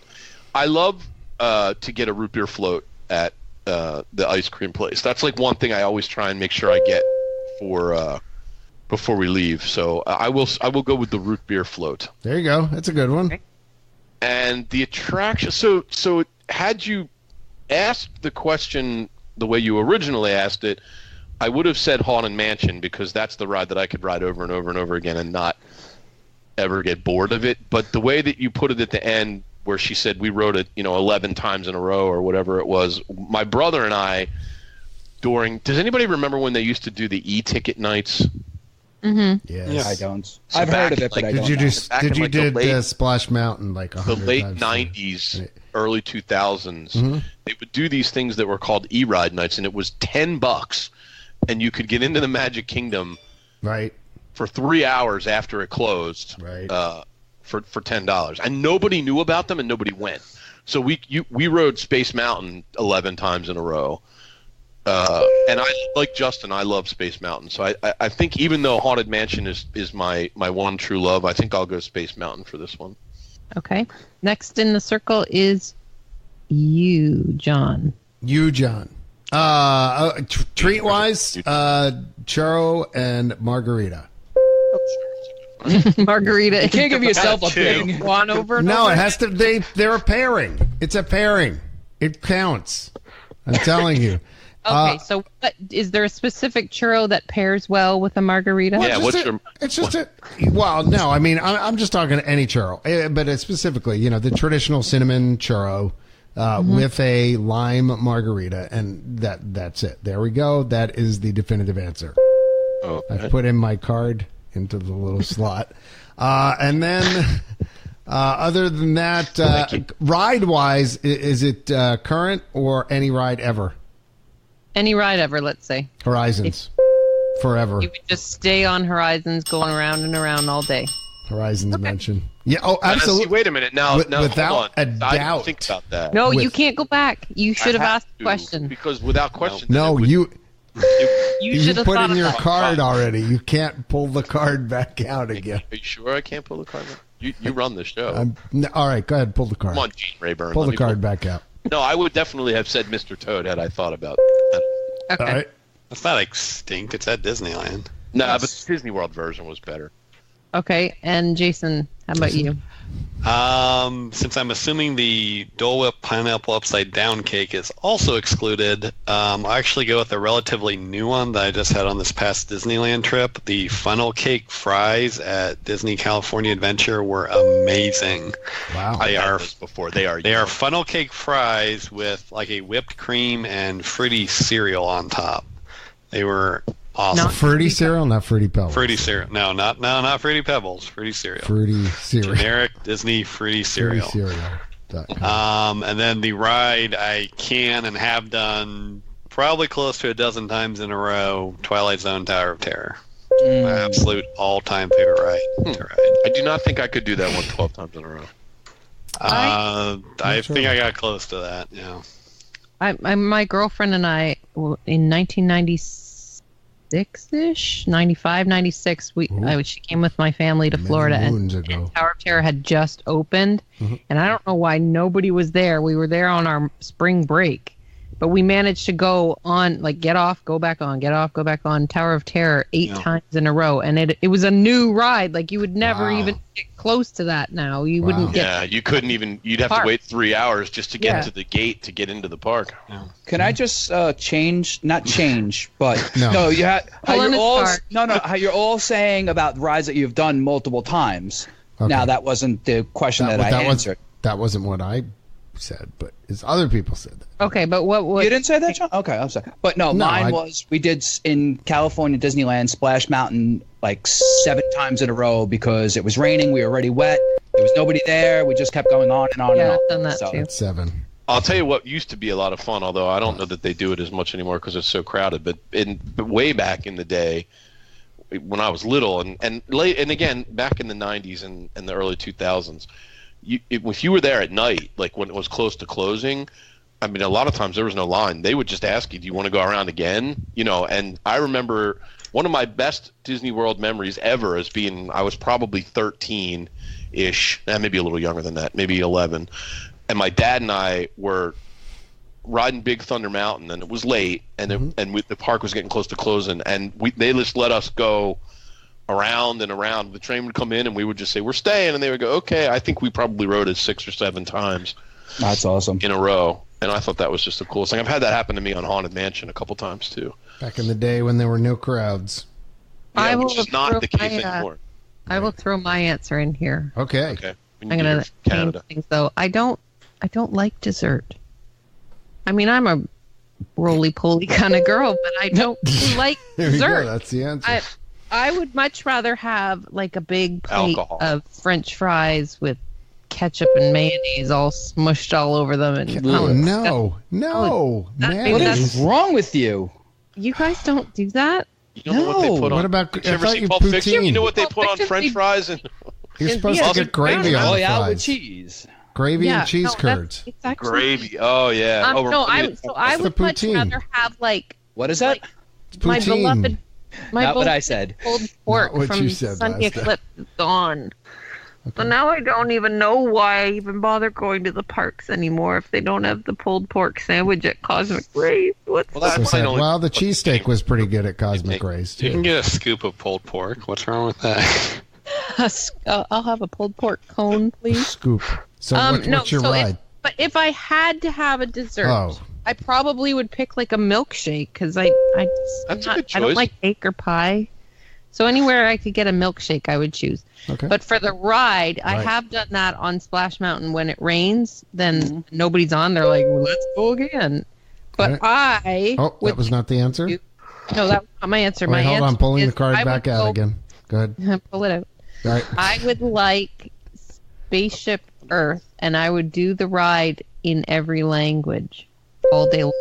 You know how you pick English when you get on the ride? If you pick one of the other languages, it's not Judi Dench. It's like translated in another. Is it really? Yeah. So I did not know that.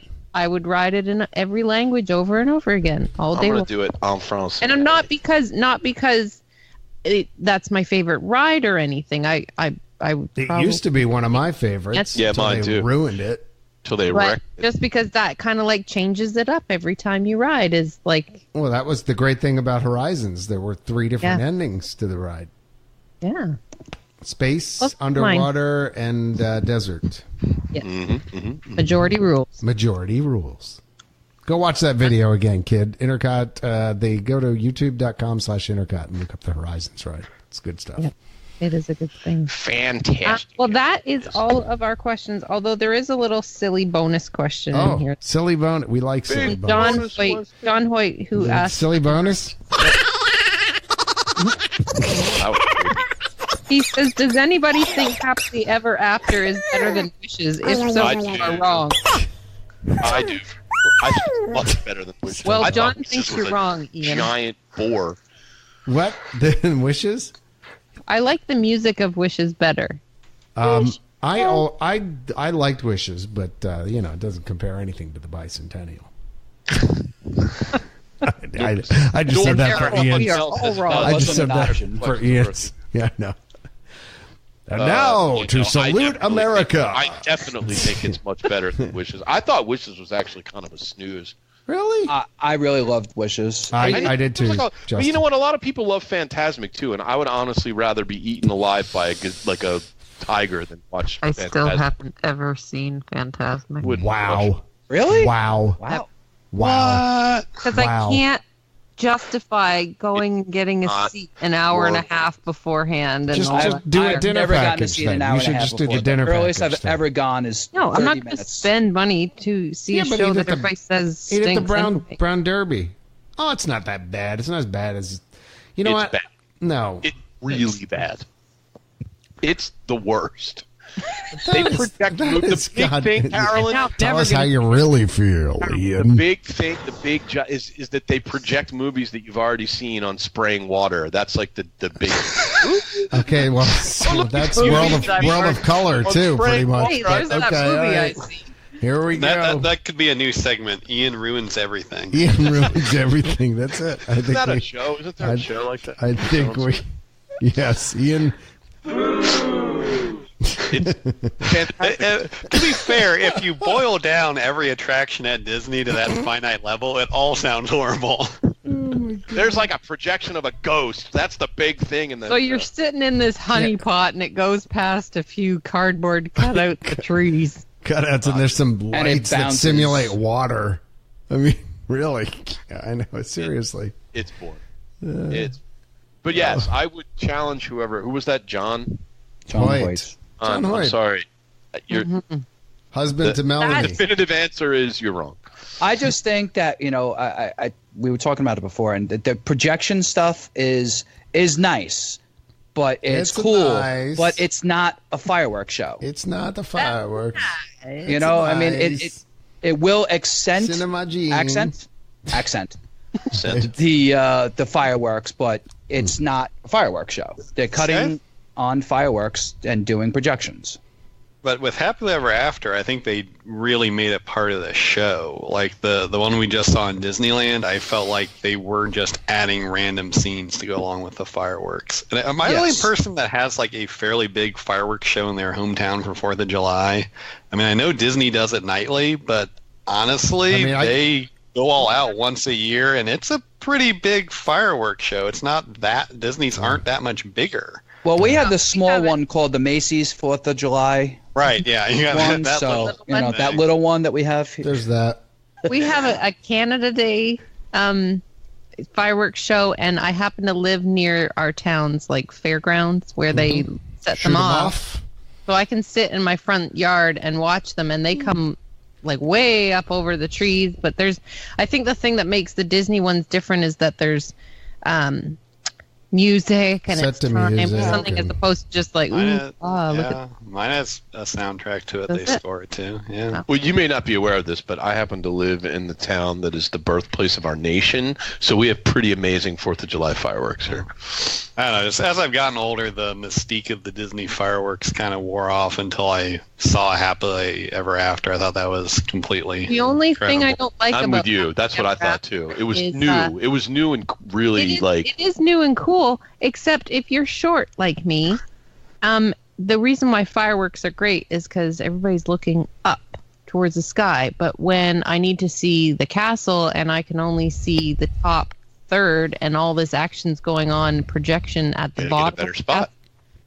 I know, but there is but you know what? There used to be a day where it didn't matter where you were in the Magic Kingdom to see the fireworks, and now you have to be framed on the castle. That's not true. It's always mattered where you saw it. No, it didn't. Maybe not as much. It did not. In the 70s, you were so completely wrong. Well, that's because in the 70s there was nothing there. It was fireworks. There was no people, and there was no people, and there were no trees. It was fireworks and music, and that's all it was. There was no projection, so it didn't matter where you were. You were watching fireworks. Instructions to your view. You can't stand behind the light posts and all that stuff. No, but I used to stand in Fantasyland back where Dumbo was behind the castle. Yeah.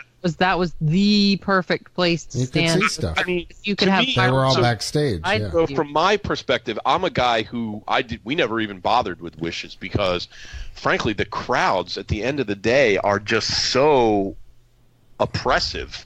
You know, to Carolyn's point, when she got trapped, that's what we went through every time we did it, and it just wasn't worth it. No, I know. This new show. That trying to leave the park after that is this new show will. Oh my God! I had the funniest thing happen to me, by the way, when we were leaving the fireworks. So it was a disaster. I mean, it was. We were right in the. You know where Walt and Mickey is. We were just to the right of Walt and Mickey, and so everybody turned around when the fireworks show ended, and then it was really odd. Like nobody went anywhere. Like everybody just stood there, and so the crowd didn't have anywhere to go. So finally, it just kind of started. There was like a line, if you can imagine. There's like a whole crowd, and then there was almost like a river of people moving through. Like there was everybody standing still. So I'm walking along, and I hear this little voice behind me. It was an older woman, and she's like, "I really wish I could grab onto the shirt of this young man in front of me." So I turned around and I said, "Ma'am, you can grab onto my shirt if you want. That's totally fine." And she was like, "Oh, bless you." So she held onto my shirt the whole time we were walking out, and she was absolutely cracking me up because she was African American, and she's like, "Mixed race family coming through." Like she was like, man, I mean, she was really funny. So we had a little laugh. My kids were like all talking to her, and she was having a great time. So if she happens to listen to the podcast, ma'am, you really livened up our day there. So she was funny, and that was a cute little. Thanks, ma'am. But anyway, I will make it a point to go see that show every time because it blew my mind. I mean, it was amazing. Yeah, I can see that. Well, that is it for all of our comments and questions on the social medias. On the Twitters and the Facebooks. Thank you, peoples. Thank you, everybody. I'm glad you guys all... I didn't get this up until like maybe 40 minutes before we started recording, so I really appreciate you guys. Wish it.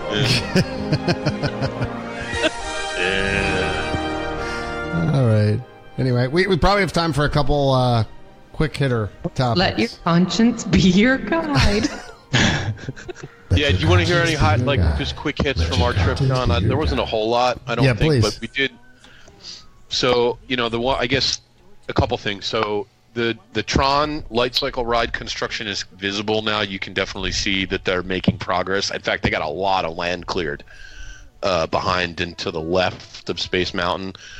As you're going if you're on the TTA and you're going into the tunnel, where Space Mountain is, if you look off to your left, you can see it. And then actually we walked the little trail that goes between Tomorrowland and Fantasyland, and you get a much better view. So there's a lot going on there. It's definitely all the land is cleared, which was kind of neat. The Skyliner construction is well underway. You can see that. Almost, as far as I can tell, all of the towers are up.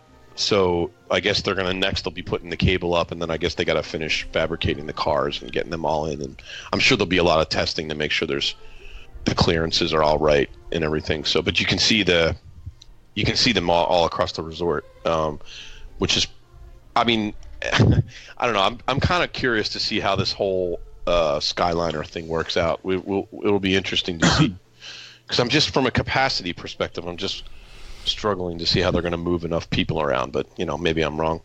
So that was fun. We had great weather. It was very crowded though. I mean, it was just, everything was kind of like, anything that you wanted to get on was at least an hour, and the stuff that normally is like close to walk on was like 15-20 minutes. Even the TTA, at one point the TTA actually had a 20-minute wait, which will tell you how crowded it was. Yeah. I saw the new Hall of Presidents show for the first time, which was actually, the show is really good. Has anybody seen it yet besides me? Yes. So I think the new show is I really like what they did with the show. The poor Donald Trump animatronic though is it's bad. It's very bad. Yeah, everybody can go online and see that. And it's pretty hard to believe. Although Obama didn't really look like Obama either. He had a strangely shaped head. Yeah, but I mean, first of all, and listen, I recognize that Trump is not a svelte individual, but man, even his animatronic looks really chubby. And but I actually overall, yes, first, everybody was respectful, and overall, I thought the new show was really great. I liked that a lot. Good to hear.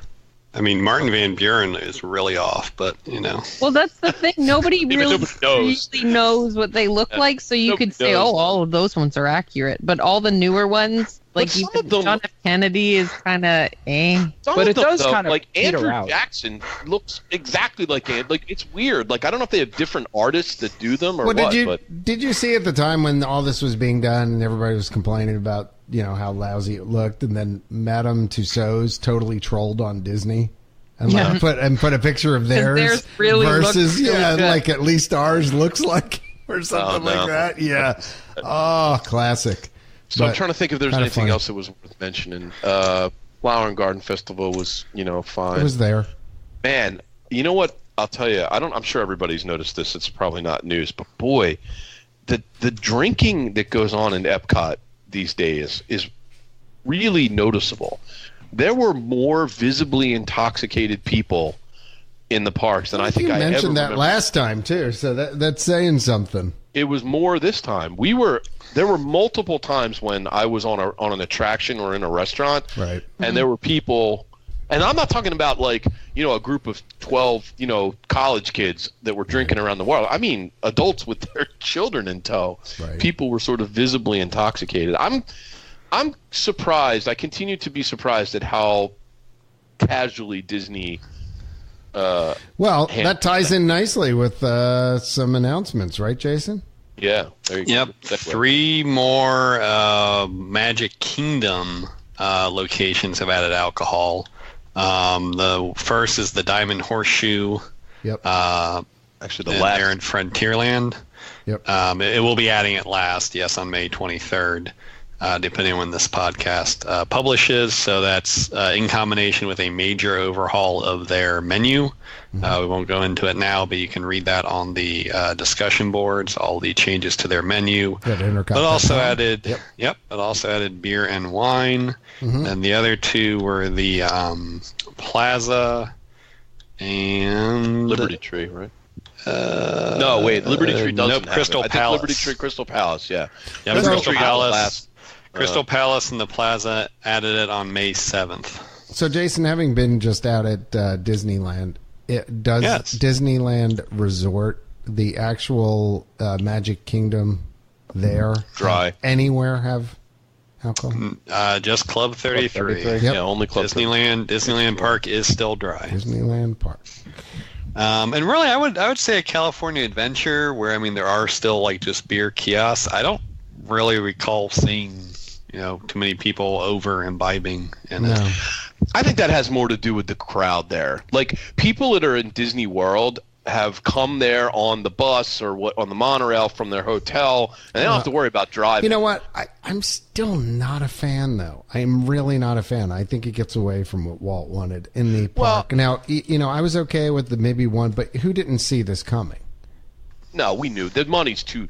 The money they make off the liquor is just way too tempting for them. But here's what I'm going to say: they need to be a lot more vigilant in how much they're serving people, because I'm going to predict there's going to be an incident, and it's not going to take long. It might even happen this year. Somebody's going to get drunk and fall off a ride and get hurt, or there's going to be a brawl between drunks, or there's going to be an alcohol-related incident, and Disney's going to be liable if they overserve people, and they do routinely overserve people. I'm just a little surprised at how casually they allow people who are visibly intoxicated to kind of roam around their resort. And look, you guys know me. You've been out with me plenty of times. I like a drink as much as anybody else. But my thing is, there's a time and a place for that, right? It's one thing if we're in Jelly Rolls, which is a 21 and over establishment, and you're going to maybe have a cocktail more than you really should. It's another thing to be at Crystal Palace. Right, with the princesses and whatever. And you're trying to have your kid meet Winnie the Pooh, and the guys next to you are slamming pitchers. So I agree with you, John. I am totally opposed to it, and not on any moralistic. No, I just think it's out of place in a place that is so dedicated to kids, or families and families. Just take it elsewhere. Like, there's so much elsewhere on the resort. Like, they just could have left the majority of, the Magic Kingdom alone, and I just think it would have been better off in the end. But and I am like Ian, I am not a teetotaler by any means. I can assure you, Don is not a teetotaler. I've got a fine glass of Pinot Noir here with me. Yeah, I'm sitting here drinking scotch as we're talking. So yeah, clearly I'm not a teetotaler. But the point being, I just don't see the need. It's like, at the day where you're at the Magic Kingdom with your kids, if you need something, go out to the resort or something. It's only a monorail ride away. Well, a lot of people, there was a debate on a Facebook group that I'm part of, and, people were saying, like, oh, well, I'm on vacation. If I want to have a drink, it's, well, there's that other INTERCOT place, too. Yeah. But then people are like, well, if I want to have a drink, it's just one drink. What's the difference? And I said, well, I don't disagree. If you just want to have one drink, it's totally fine. But the problem is there's a lot of people having a lot more than one drink. Right. And they were like, well, that's Disney's job to police that. And I said, well, I agree with you, but they're not. That's the issue. So do you think the problem, because I don't know if you guys have this in the States, do you have Smart Serve? Like, your bartenders have to do that? Okay. If you're going to be a bartender up here, you have to get certified with what's called Smart Serve. I've heard of it. I think they have it here. I haven't. But, okay, so it's like it's dumb, but it's like you're trained to recognize like, when somebody's is intoxicated. I should not serve them anymore. Exactly. That's easier at, say, a bar where the same guy keeps coming up to the same bar and asking for drinks. But when the bar is an entire theme park, like you're not going up to the same bartender, so it's something new, and maybe they're just like, oh yeah, maybe. Well, and the other thing too is I'm sure they send like the most sober person up to buy a couple of beers. You know what I mean? Like but that said, I have witnessed more than once where there was a visibly intoxicated either person or group of people, and the cast members were like, I think it's more about Walt Disney World management's sort of stance on guests, which is like, oh, the guests are always right. And you talk to any cast member, and they always say, nobody wants to argue with a guest because they always lose. They always lose when management shows up, because management always caves into the guest. So I think it's more that no one's going to be the one to tell a guest like, oh, you've drank too much, because they think their managers won't back them up. Well, you know what they should all be drinking instead of alcohol? A purple wall milkshake.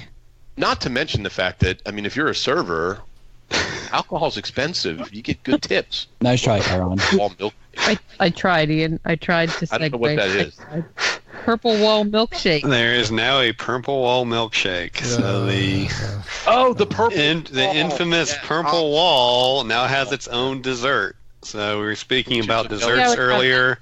There is now a purple wall. It's a slush, actually, I guess. I put down milkshake in the topics list, but it's a purple wall slush. It is taro tea slush with tapioca boba pearls, whipped cream, and purple sprinkles. Those tapioca pearls are the things that you get you can get them from that Star Wars quick service place at Disneyland. My kids, this is gross. My kids call them pus balls because it literally looks like a little cyst, and you can squeeze them, and like this little yogurty stuff comes out. They look like little white heads. It's gross, but we have. They've got it's also at delicious, Skipper's, by the way. Yeah, they're also at Skipper's Canteen. We ate there again this trip, and it was delicious. That's rapidly becoming one of my favorite restaurants. The Skipper's Canteen has definitely upped their game. Really? They were good. They were bad when they first opened, but we've eaten there I think 3 or 4 times since, and they're really good. I had like these Thai noodles, man, that were those were so good. Yes. They were just. I could have eaten another whole bowl of them. Were those the spicy ones? Yeah, they were like. Yeah. It was great. I was like sweating, and they were. Oh man, it was yummy. Got the meat sweats. Speaking of new treats, there also is now a pineapple Dole Whip cupcake. It's oddly only being served at the intermission food court at Disney's All-Star Music Resort. But it's a yellow cupcake with a swirl of vanilla and pineapple cream. But they do call it Dole Whip? They have to call it pineapple whip swirl cupcake, okay. But we all know what they mean. Yeah. Gold dust, barrels. and it's a dropper of pineapple gel is stuck into the top of it. So you can also see that on the discussion boards at intercot.com. It's a unique-looking cupcake. May taste a lot like a Dole Whip. Interesting. All right. Well, okay. All right. Anything else that we need to cover? Would like to give a couple of quick takes from our Disneyland trip here. Yes, please do. We'll close out with that. Yes, absolutely. Yep. So several of us from the Intercot boards went out to Disneyland this past week. Just got back. Fun. So just a couple of comments. I think myself and Selena, although we bad kitty on the boards, although we ironically did not ever meet up at it because we kind of both did different things. We both did the Star Wars night. Yes. It was the Disneyland After Dark event. The background there is they did a May 4th event. Be with you. And it sold out, so they did a second one on May 9th. It did not sell out, and it was fantastic. The park was pretty crowded on the sellout, so my advice would be if they offer a Disneyland After Dark event and like day of or the week before they're still selling tickets, I'd say do it. Pretty much walked on every single ride, except ironically Peter Pan still had a 25-minute wait. course. And Hyperspace Mountain was like 15 minutes, but again, that was like nothing compared to what it was the rest of the trip. But cool character meet and greets if you were into that. I wasn't, but I think that's what Selena did most of the night. Some really unique opportunities for that. I just wanted to do the ride, and just kind of, there were several points, like I would walk around, I would look ahead of me, I would look behind me, I could not see anyone else. I mean, in certain areas, the park was just pretty empty, so that was kind of a cool experience. I like that. Went late, 1 a.m. Pacific Standard Time, and that was the day I had just arrived from the East Coast time zone. So Jason was there till 4 a.m. Yeah, a little bit of a long day, but it was. When else are you going to do that? We did a couple of the premium dining experiences. We did the Skyliner Lounge, which was pretty neat, I thought. You did get a good view of the fireworks. You don't see the castle. But I think you saw most of the fireworks, and you do see the 2 flying objects that are part of the new show. We also did the Sonoma Terrace Paint the Night package, where you sit there at the terrace. You get a table right there along the railing, or a high top behind that row. Really great view of the parade. A little bit more expensive for what you got with it. We got a platter of, as it became quite hilarious, cheese, meat, and cold grilled vegetables. Everything in the platter was ice cold. It was odd. We had some good belly laughs on how did they come up with it. Was it supposed to be cold? Yes. Evidently, yeah. So we had the wheel of cold foods that we could end up with on this platter, because that's really kind of what it seemed like. They were just spinning a wheel to see what ended up on it, because some of the things did not go together. And that night was very chilly and rainy, misty. So it was. But they did serve some very good drinks and hot coffee and cocoa. So at the lounge, they actually gave us blankets, so they were prepared there for the chillier night. It was cool our whole trip, I guess I should mention. I think the high was like 72, and it wasn't for very long. Then we also did the premium Fantasmic dining package at River Belle Terrace. So there are 2. This is the one where you actually eat outside and you stay outside. Pluses were having a chair and being able to sit there and enjoy a hot cocoa or a tea or whatever you wanted to have while watching the show. Yep. You are a lot further back though, so like the pathway where people are walking is actually in between you and the show. They got a little distracting at points, and you're not, depending on where you are on the patio, you're probably not really looking at a water screen directly. You're kind of in between 2 screens. If you're to one side more than the other, you might be a little bit head on. So the Blue Bayou package probably gets you the better view, but a less comfortable view, where the River Belle Terrace gives you a lot more comfort, but not as good of a view. We used what you're into. Yep. Used Max Pass the whole trip. Yes, Max Pass is awesome.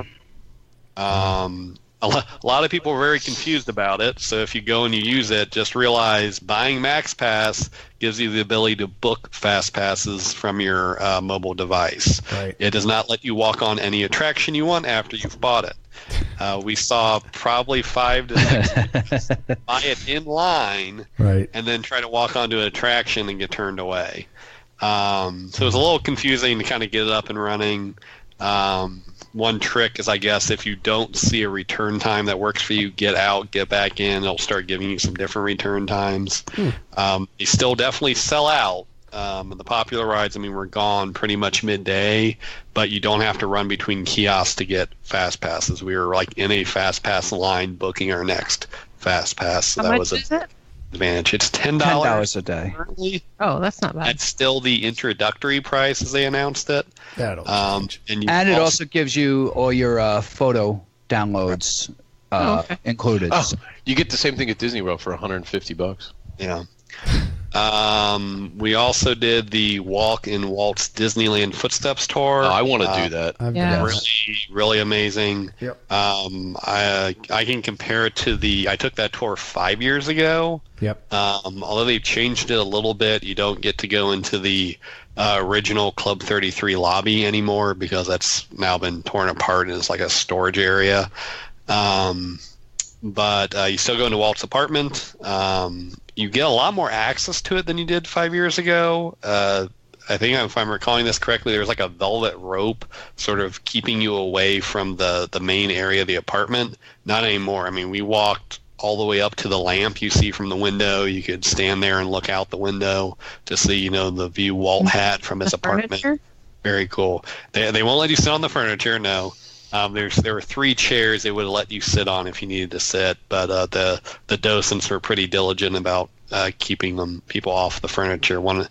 Someone not in our group, but one of the other gentlemen on the tour almost tripped over one of the footstools, and the docent was right there. It's like, sir, watch it. Smash the lamp in the window. Oh, yeah, God. right. Smash. Right through the... So they do take you up in a small group, so it's already a small tour. They split the tour in half just to reduce some of that. But the cast members were great. We our group kind of lingered about a little bit in the apartment, and they're very accommodating and answered some extra questions, and cool. It was really neat. Yeah, I definitely want to do that. Next time I get out. More importantly, Jason. Yes. Churros. The Churro Challenge. The Churro Challenge. I want to know about. You want to say Disney stole our idea? We had that idea before they announced it was like a weird AP holder only passport, and you got a button. No. We never found out how much you paid for it, but you had to have an annual pass, and then I want to say it was almost like $10 or something. and you got a button. So anyways, so we did the Churro Challenge. Okay. If you looked at the list beforehand, we could not find the strawberry churro in Tomorrowland. It looked like they already decided to remove that and replace it with lightsaber churros. So if any of our Disneyland locals are out there and are screaming at their speakers right now saying, no, it's still there, we never found it. Yeah, we couldn't find it. We looked. Just like the cherry churros. So quick rundown of that. We did the iced cocoa donut churro, which is in Bugs Land for a truly limited time since they're closing Bugs Land. Okay. So it was a regular churro with about half of it. They made it there for you with icing drizzled and then cocoa cereal. Again, not Cocoa Pebbles. No cocoa so I guess I should say our rating system was it was binary. It was either a thumbs up or a thumbs down right after you ate it. Okay. A couple people wanted to change their votes afterwards. I did not allow them to do so. Yes, he was very harsh with that. He's like, no. I was the master. Yes. So everyone gave that one a thumbs up. All right. That was the iced donut churro. The infamous carrot cake churro. Yeah. So it is just really a orange churro. The churro itself, all of the specialty flavor is in the icing. So it's actually a carrot cake flavored icing. I don't think anyone actually get a raisin in it. No. I don't think there are actually any raisins. Again, I think it's like a raisin flavoring. Everyone liked that except for Dawn. She gave that one a thumbs down. I can tell you right now, I would have given it a thumbs down to that. To tell you the truth, going into it, I really thought I was going to give it a thumbs down. But the icing was in a dip. You basically dipped it in, and you could have the churro on its own, or with as much or as little of the dipping sauce that you wanted. And it actually wasn't as bad as I thought it was going to be. Huh. It was much better than I really was planning on giving a thumbs down the whole way. That's a ringing endorsement. It wasn't as disgusting as I expected. Exactly. So Dawn was a hard no on that one. Yeah. Well, good for her. Dawn and I are sympathetic. There was also a cocoa churro, which is basically a chili cocoa churro. So if you're not catching those homonyms, one is Coco the movie, the other is like Cocoa, like cacao, the chocolate bean.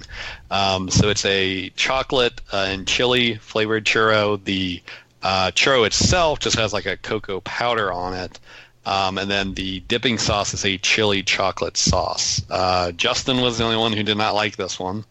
The rest of the group did like it. Was it just too spicy, or what didn't you like? The churro itself was fine, but the sauce, it's a chocolate sauce, but it was a spicy chocolate sauce, and I wasn't down with it at all. No, new. Then the last one we did with the full group, since we couldn't find the strawberry one on our churro challenge day, was the fruity cereal churro. Or they also had a name for that one that was Kevin's churro from Up. Yes. It's supposed to be like the bird. So that was really just a churro with lemon-flavored sugar on it, and then the fruity cereal. That one actually got the most thumbs down. Natalie and Selena both gave those thumbs down, but everyone else liked it. As we were walking away from there, I realized I was the only person that gave a thumbs up to every churro and reasoned I might just like churros. Perhaps you're not an unbiased evaluator. That might be me too, Jason. Yeah. Had I been there, I liked them. I didn't didn't think they were terrible. I mean, Disney does have food kitchens. It's not like, this one's not completely disgusting. Only 4 of the taste testers vomited. Let's put it out there. 4 out of 5 taste testers. So which one won then? Well, we're kind of getting to that. So we did do a bonus round. It wasn't completely new for Pixar Fest, but we did do the Rose Gold Strawberry Churro, which is out in front of Sleeping Beauty Castle. Okay. That one again, Natalie had left us for the trip, but the remaining 4 of us all liked that one as well. So pretty much the donut one of the 5 panelists was the only one to get all thumbs up, but the bonus round one also seemed to be pretty popular as well. So those were our results from the Churro Challenge. Very promising. And if you go to the INTERCOT boards, you can see pictures of all of them. I do apologize. A few of them are kind of blurry, but between having to hold a churro and take a picture, the camera had a little issues focusing. Plus, I was afraid my hand might get bitten if I waited too much longer. Yeah, we were kind of sharing churros. Huh. Oh. There was a sharing of the churros then? No, we didn't really want to eat 5 churros. Yeah, we didn't. You were churro swapping? So you Kind of like amateurs. No, we got like 2 Amateurs. or 3. I would have 2 had and 5 churros. One got one Actually, by accident. I will say the cocoa one. I think we almost all got our own churro except for Justin. Oh, did you? That one. That one came highly recommended. Yeah, I wasn't. I wasn't feeling that one. It just. He's not down with that. It didn't. I don't know. Chocolate spicy. I don't know. It just didn't do it for me. So, the churro itself was good, but the sauce no bueno. No bueno. Any other closing remarks from the Disneyland trip? No, the Tomorrowland Terrace thing was really cool. Sonoma Terrace, we're right on the railing as the parade went by. The Phantasmic, it was a little more expensive because you pay a premium to sit there while you're actually eating for the show. Right. But, it was experiences. I'm glad we did all of them. And the trip was a very, very good time. Yep. Yay. Excellent. Who's got the next trip coming up? We all do, right? We have one in October, probably, right? yeah. I'm going November. Sorry. I'll be there in August. When are you going? I'm going in August 4th to 11th. Justin's probably gone next week. No, actually, the He's next trip always we there. have booked. This year, we've been slacking. Next trip is September. So. Well, the entirety of Canada is going. My sister Jen, her whole family, my whole family. Our American sister who lives in Michigan is going, and we are trying to convince. Yeah, but They're trying to convince Trudeau to go. okay, something like that. Okay, and then we've got our own.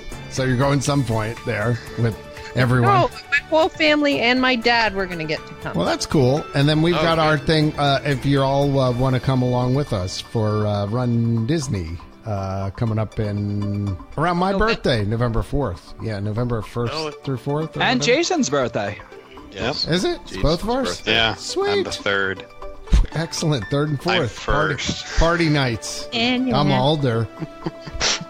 All right. That's true. So be sure and join us for that. And give a call to Magical Journeys at yourmagicaljourneys.com and book your trip right now. Then call the official ticket center and Patrick and crew over there. Get your tickets and then join us and cheer on all of our runners. Anyway, thanks for joining us for another edition of the INTERCOT Insider Podcast, episode 110 for Ian, Justin, Jason, and the nation of Canada. I am still John. Oh, Canada. Bye now. Bye-bye. Thank you, everybody. Bye-bye. Bye-bye. Bye-bye. Bye-bye. Bye-bye now. Bye-bye.